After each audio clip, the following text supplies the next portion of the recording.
Beaucoup de populations, beaucoup de consommateurs se retrouvent aujourd'hui grigés par ce que nous pouvons appeler le mobile money. Beaucoup se plaignent des difficultés qu'ils vivent au jour le jour et ne savent à quel sein se vouer. Monsieur Akombesi, bonjour. Bonjour. Monsieur Gildas, bonjour. Bonjour. Sur ce plateau aujourd'hui, nous avons deux différents panélistes. Un qui représente, qui est président, je dirais, de la Voix des consommateurs du Bénin. Monsieur Akombesi, une fois encore, bonjour. Monsieur Gildas, vous représentez ici l'ARCEP Bénin. Bonjour. Nous allons démarrer par vous. Qu'est-ce que nous entendons par mobile money? C'est quoi le mobile money? D'accord, merci monsieur le journaliste. D'abord, étant donné que nous sommes à l'orée d'une nouvelle année, je voudrais souhaiter nos meilleurs vœux de santé, de paix, de prospérité et de bonheur à nous tous ici présents ici et à l'ensemble des consommateurs béninois. Pour revenir à la question, le service de mobile money, c'est un service qui peut être décrit comme le dépôt, le transfert, le retrait d'argent et l'achat de biens et services à travers les réseaux de communication électronique au Bénin. Donc voilà un peu dans un langage terre à terre la définition qu'on pourrait donner au service mobile money. Monsieur Akombesi, selon vous, quelle est l'impression qu'ont les consommateurs par rapport à ce service mobile money? Je profite de l'occasion aussi pour souhaiter nos meilleurs vœux à tous nos concitoyens consommateurs et particulièrement à la presse qui a été notre partenaire de tous les jours. Et parlant de mobile money aujourd'hui, voilà un service qui a connu un développement presque fulgurant. Ça a un taux de pénétration aujourd'hui très élevé, exactement comme la téléphonie mobile a connu ce développement, cette expansion. Et ce service est devenu plus qu'utile pour tous les consommateurs, pour beaucoup même de structures aujourd'hui qui fournissent des services aux consommateurs. Et à partir de ce moment, vous comprenez l'engouement des populations, vous comprenez l'importance que les consommateurs puissent avoir une bonne maîtrise de cet outil-là. Et nous pouvons dire que cette maîtrise, pendant un certain moment, a manqué un peu aux consommateurs parce que malheureusement, les fournisseurs du service se sont contentés juste de donner quelques informations à travers la publicité. Les associations de consommateurs que nous sommes, avec l'ARCEP Bénin, nous avons de temps en temps fait l'effort d'expliciter ce service, mais on était loin de s'imaginer que ce service allait développer très tôt ces formes d'arnaque que nous connaissons aujourd'hui. Et c'est ça vraiment le goulot d'étranglement de ce secteur aujourd'hui, les difficultés que connaissent les consommateurs aujourd'hui, c'est ces arnaques qui se développent autour de ce service où au lieu de faciliter l'inclusion financière, cette pratique a commencé par faire stagner l'évolution de l'inclusion financière qui est un atout pour le développement économique et social de notre pays. Est-ce que vous pouvez nous parler un peu de ces difficultés-là? Oui, comme je l'ai dit, ces difficultés sont liées aux arnaques. Vous pouvez percevoir que les consommateurs aujourd'hui sont victimes, ou certains sont victimes de chantage, on utilise l'ingénierie sociale, la manipulation, en faisant peur aux gens, en les mettant dans des situations de culpabilité, ou bien en faisant recours à une pratique qui met la personne dans une disposition de cupidité, et puis exploitant ces failles-là, on lui estorque de l'argent.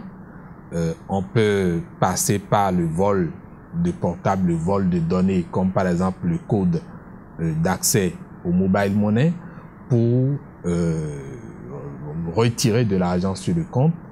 Ça peut passer aussi par des paiements frauduleux, c'est-à-dire on exploite l'ignorance ou la faiblesse d'information ou de maîtrise du consommateur pour utiliser son portable pour faire des achats grâce à son compte mobile money, son portefeuille électronique. Ça passe aussi par des pratiques qu'on observe auprès de certains points de vente et de certains arnaqueurs qui utilisent ces points de vente pour faire des retraits sur les comptes des consommateurs. Et il n'est pas exclu aussi ce qu'on peut appeler des fraudes internes, c'est-à-dire qu'au niveau des opérateurs, parfois, il y a du personnel qui utilise ces plateformes-là pour commettre des impairs. Monsieur Gildas, vu ces différentes difficultés énumérées par le président de la Voix des consommateurs, que fait l'ARCEP Bénin? D'accord, merci. Je pense que pour les cas d'arnaque, il faut d'abord préciser que l'ARCEP n'était pas sur toute la chaîne des actions qui sont liées à l'arnaque, parce que l'arnaque, c'est quelque part aussi une infraction pénale. Donc, il y a la partie répressive et sur laquelle l'ARCEP n'intervient pas, mais l'ARCEP intervient beaucoup sur d'abord la phase de sensibilisation des consommateurs pour avoir des comportements qui leur permettent de prévenir ces arnaques-là. Et là, vous comprendrez déjà l'engagement de l'ARCEP aux côtés de la Voix des consommateurs, et c'est ça d'ailleurs même qui justifie ce projet qui a été mis en œuvre. Donc, sensibiliser les consommateurs à avoir des comportements qui leur permettent de prévenir ou bien de ne pas être victimes de ces cas d'arnaque. La deuxième action que nous pouvons reconnaître à l'ARCEP Bénin, c'est la phase lorsque, par exemple, vous avez fait un mauvais transfert, vous pouvez saisir l'ARCEP Bénin pour que l'ARCEP Bénin puisse vous permettre de prendre des mesures conservatoires et éviter à ce que peut-être le transfert erroné qui a été effectué ne puisse pas être récupéré peut-être par la personne dont vous avez été victime des manœuvres frauduleuses. Donc, de façon générale, l'ARCEP Bénin joue un rôle déjà du traitement des plaintes des consommateurs de façon générale et spécifiquement pour ce cas. Mais l'ARCEP n'intervient pas dans la phase, ne devient pas celui qui va réprimer une infraction pénale parce que il y a des juridictions compétentes pour cette question. Mais si vous avez une difficulté sur le transfert de sécurité et du service, vous pouvez saisir l'ARCEP Bénin. Et l'ARCEP Bénin, d'abord, si vous avez une difficulté, d'abord, vous devez d'abord saisir votre opérateur pour poser votre préoccupation. Si vous n'êtes pas satisfait, vous pouvez saisir l'ARCEP Bénin. Donc l'ARCEP Bénin fera toutes les diligences qui relèvent de sa compétence conformément aux tests en vigueur et vous permettra de vous satisfaire. Maintenant, si c'est des questions de la phase répressive, l'infraction est déjà, je pense qu'à ce niveau, il y a d'autres structures plus compétentes pour gérer. Donc c'est pour en fait clarifier un peu l'intervention de l'ARCEP Bénin sur cette matière-là. Et comment saisit-on l'ARCEP Bénin? Merci. Pour saisir l'ARCEP Bénin, nous avons mis en place un certain nombre de moyens. Déjà, bon, pour ceux qui sont allés à l'école, vous pouvez peut-être écrire à l'ARCEP Bénin par un mail et à travers le mail contact@acep.bj, ou vous pouvez aussi envoyer un courrier. Ça, c'est comme ça qu'on a démarré au départ, mais on s'est rendu compte que, étant donné que nous avons également des consommateurs qui ne sont pas allés à l'école, et aussi pour faciliter aussi un moyen de saisir l'ACEP Bénin par même ceux qui sont allés à l'école, nous avons mis en place une ligne verte. C'est le numéro 131 qui est gratuit, qui est accessible, qui permet aux consommateurs de saisir l'ACEP Bénin de façon continue toute la journée et dans la langue qui lui convienne. Je pense que ça a été une expérience qu'on a démarrée depuis bientôt 2014 et qui se poursuit, et nous continuons d'améliorer ce système-là au profit des consommateurs. Vous avez dit tout à l'heure que de manière continue, je crois, vous n'êtes pas sûr, il y a 2 modérateurs pratiquement. Mais quand on saisit l'ACEP Bénin, je vous donne un exemple très basique. J'ai été anarqué, j'ai saisi le réseau, je n'ai pas eu de suite, je saisis l'ACEP Bénin. C'est l'ACEP Bénin qui donne raison ou l'ACEP Bénin transmet le dossier en justice? Bon, comme je le disais, si effectivement c'est un cas de vol où l'infraction, ou vous soupçonnez que l'infraction est constituée, on présume de ce qu'il y a vraiment une infraction de vol, l'ACEP Bénin d'abord vous oriente pour vous dire, bon, vous devez peut-être aller vers l'OCRC parce que nous avons l'Office central de répression de la cybercriminalité qui est l'organe qui est chargé d'intervenir sur des questions de cybercriminalité. Donc, nous pouvons vous orienter vers ces structures. Maintenant, si cette structure, dans le cadre de la mise en œuvre des recherches des preuves ou bien qui permettent de pouvoir clarifier la situation, l'ACEP Bénin peut servir d'appui avec les opérateurs pour accompagner cette structure dans la mise en œuvre des procédures qui sont les leurs par rapport à ces infractions-là. Nous allons prendre une pause. Encore? Ah. Ma chère, tu as quoi? J'ai souscrit à un forfait que je n'arrive pas à utiliser depuis hier. Et ce n'est pas la première fois que ça arrive. On trouve même difficilement le réseau dans mon quartier. Mais pourquoi te lamentes-tu? Change de réseau simplement. C'est ce que j'ai fini par faire, c'est clé. Non. Ce numéro est connu de tout le monde. Avec la portabilité des numéros mobiles, tu peux changer de réseau en 5 minutes au plus, sans changer de numéro. Ah bon? Bienvenue sur notre réseau. Vous pouvez émettre votre premier appel. Combien vous dois-je? Pas un sou. Ce service est totalement gratuit. Super! Waouh! L'ACEP Bénin m'a donné le pouvoir de choisir. Monsieur Akrombessi, je reviens à vous, président de la Voix des consommateurs du Bénin.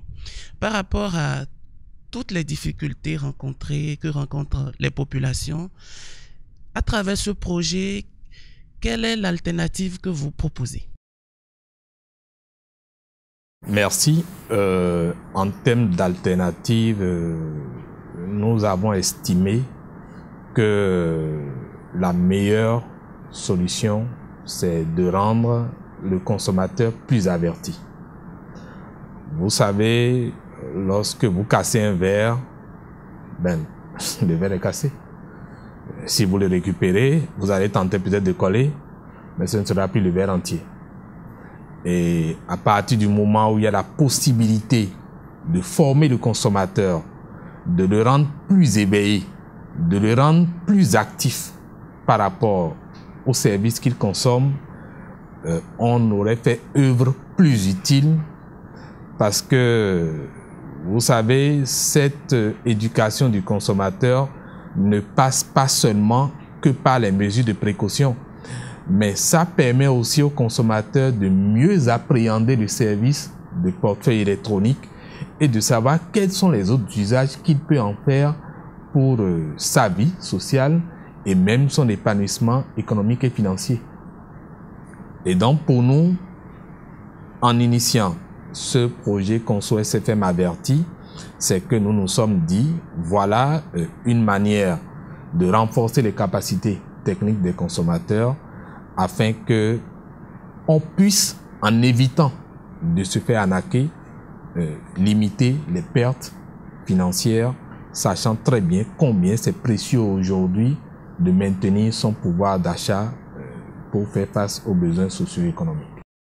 Pouvez-vous nous énumérer quelques astuces données aux populations, aux consommateurs sur le terrain afin de ne plus se faire gruger facilement par ces arnaqueurs? Oui, nous avions parlé de quelques aspects tout à l'heure de ces arnaques ou de ces pratiques. Si nous reprenons par l'arnaque par hypnose, c'est ce que j'ai appelé la manipulation du consommateur. Quand les gens vous appellent à travers la voix, l'appel voix, ou bien qu'on vous envoie des SMS, ou encore qu'on vous envoie des liens via Internet pour vous faire des propositions hors normes. On vous propose par exemple de participer à une action de récupération de fonds qui aurait été laissé par une tierce personne, soit c'est un Ibo ou bien c'est un Blanc qui serait venu faire des affaires au Bénin et qui ne serait plus, c'est-à-dire il serait parti ad patré, et donc ces ressources financières qu'il aurait laissées, on estime que vous pourriez vous mettre en situation ça ne s'appelle pas autre chose, hein, c'est du vol. C'est du vol lorsque vous allez récupérer quelque chose qui ne vous appartient pas, qui appartient à une tierce personne, qui devrait profiter à ses héritiers. On vous dit, bon, qu'on a pu mettre la main sur ça et qu'on veut vous faire partager ce bénéfice-là du vol. Eh bien, c'est des pièges. C'est des pièges qu'on vous tend. On vous dit, la procédure, c'est qu'il y a un chauffeur qui va convoyer cela à travers peut-être du maïs ou des oignons, des sacs qu'on aurait concoctés, qu'on aurait introduit l'argent dedans. Et vous, il vous aura suffi de payer les voyages, les frais de voyage du chauffeur. Et on vous met en contact avec le chauffeur. On vous dit voilà ce que vous allez payer. Mais la première chose, c'est lorsqu'on commence par vous faire une proposition allant dans ce sens, de ne pas céder. Parce qu'en fait, toutes ces propositions sont tellement mirobolantes qu'on vous hypnotise avec ça. On vous fait croire que désormais, vous avez le bonheur qui est garanti. Vous n'aviez peut-être pas encore eu la chance d'avoir votre maison. Vous n'avez peut-être pas eu la chance de rouler dans la dernière Range Rover. Eh bien, c'est l'opportunité qui s'offre à vous pour vous offrir ces biens matériels. Mais il ne faut pas céder à cette tentation. Il faut éviter au maximum de donner le moindre sou, je dis, pour participer.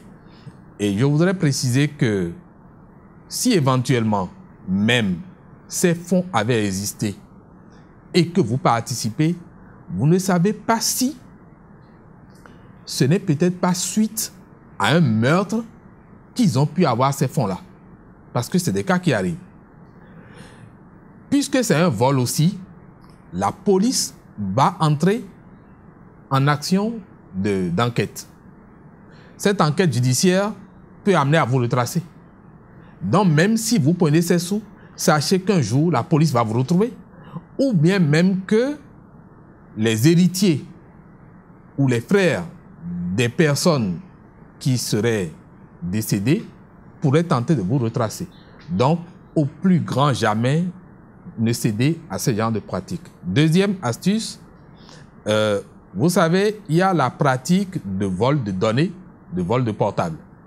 C'est-à-dire, on vous guette.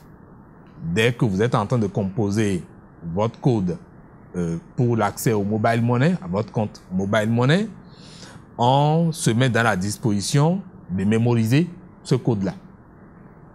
Or, je crois qu'il a été dit à chacun, lors de l'abonnement au service, que le code est secret. Le code, il ne vous revient qu'à vous et à vous seul. Donc, la première des choses, c'est n'écrire ce code nulle part. Parce que si vous l'écrivez quelque part et que une tierce personne, ça peut être votre enfant, ça peut être quelqu'un d'autre qui vous fréquente, qui a accès à vos documents, s'il a accès à ce code, eh bien, il peut l'utiliser pour faire des paiements en votre nom. Il peut faire des paiements dans les supermarchés. Il peut faire des paiements en ligne. Tout ce qu'il peut faire qui lui permet de retirer des fonds sur votre compte. Il faut faire en sorte que lorsque nous allons, par exemple, vers des points de vente, les distributeurs du service, les e-marchands, et que nous sollicitons ces services, il faut protéger son écran lorsqu'on écrit le code. Parce que lorsque vous ne protégez pas votre écran, il y a des personnes qui sont très subtiles. D'un seul coup d'œil, ils peuvent retenir près de 9 chiffres. Un seul coup d'œil. Ils ont une mémoire d'éléphant. Et soit ils s'entraînent pour ça, ils s'entraînent à ça. Donc, vous arrivez devant un point de vente, on vous dit, vous voulez faire le retrait, composez votre code. Vous composez sans faire attention. Eh bien, il y a des yeux qui veillent et qui captent ce code-là. Vous ne comprendrez jamais ce qui vous arrive, mais de temps en temps, vous constaterez que de l'argent disparaît de votre compte. Et malheureusement, vous allez subir. Il arrive aussi, on constate que certaines personnes envoient des enfants ou bien une tierce personne pour aller faire des retraits. C'est de mauvaises pratiques qu'il ne faut plus avoir. Parce que lorsque vous envoyez un enfant, par exemple, vous lui donnez le code, si c'est écrit sur papier ou sur le portable, en cours de route, il peut être intercepté par n'importe qui, par un proche qui peut lui dire, mais où vas-tu? Il dit, ouais, je vais faire du mobile money, du retrait pour tel parent, donne-moi ce que tu as en main, je regarde. Il regarde, il voit le mot de passe, le code, il dit rien à personne, il conserve ça pour ses usages. Et bien, ça fera encore une nouvelle forme de pratique d'arnaque que ces gens peuvent utiliser pour abuser de vous. Maintenant, il y a une autre pratique qui consiste en ce qu'on appelle des avances de fonds. C'est-à-dire, on vous envoie de l'argent et on présume que c'est une erreur, qu'on s'est trompé en vous envoyant les fonds et qu'on vous prie de restituer les fonds. Chose normale, parce que l'argent qu'on vous a envoyé, il ne vous revient pas de garder, de l'utiliser. Cependant, il faut le faire avec intelligence. Ne jamais restituer les fonds en utilisant le même mode opératoire, c'est-à-dire un numéro m'a envoyé de l'argent, je ne restitue pas les fonds en envoyant l'argent par mon portable au même numéro. Parce qu'il y a déjà un code qui est implémenté par l'arnaqueur pour que dès que vous renvoyez l'argent par votre propre portable, eh bien, il prenne le contrôle de votre compte mobile money et puisse y faire des exactions. Donc, qu'est-ce qu'il faut faire? Vous voulez restituer les fonds, vous vous rapprochez d'un point de vente, d'un distributeur e-marchand et vous faites le retrait en espèces. Et vous donnez maintenant le numéro de l'expéditeur, celui qui a dit qu'il s'est trompé. Vous donnez son numéro et le distributeur renvoie les fonds par le biais de ou à ce compte-là pour que la personne puisse récupérer. Maintenant, il y en a qui vous mettent la pression pour vous dire c'est la nuit, il est en train d'aller sauver quelqu'un, il faut payer des médicaments, on est à l'hôpital. Ne cédez jamais sous ces pressions-là. C'est-à-dire, si c'est la nuit et que vous ne pouvez pas sortir, qu'il n'y a pas de point de vente, vous ne savez pas ce qui peut vous attendre peut-être dehors. N'y allez pas. Merci, vous attendrez que ce soit le jour pour pouvoir répondre à ça. Merci beaucoup, monsieur Akombesi. Monsieur Gildas, à la fin de cette campagne, quelle est l'opinion qu'a la CERP de ce projet? Merci. Je pense que d'abord, nous pouvons nous féliciter déjà d'avoir eu cette initiative avec la voix des consommateurs. Et je pense que la question de la protection du consommateur est un enjeu permanent. Donc, on doit continuer à travailler, on doit continuer à sensibiliser les consommateurs parce que, qu'on le veuille ou pas, c'est un défi pour lequel peut-être nous ne devons pas ménager les efforts parce que les consommateurs, ils sont au départ et à la fin de toutes les actions que nous entreprenons. Merci beaucoup. Merci à vous, Monsieur Robert Acombessi. Merci à vous, Monsieur Gilles.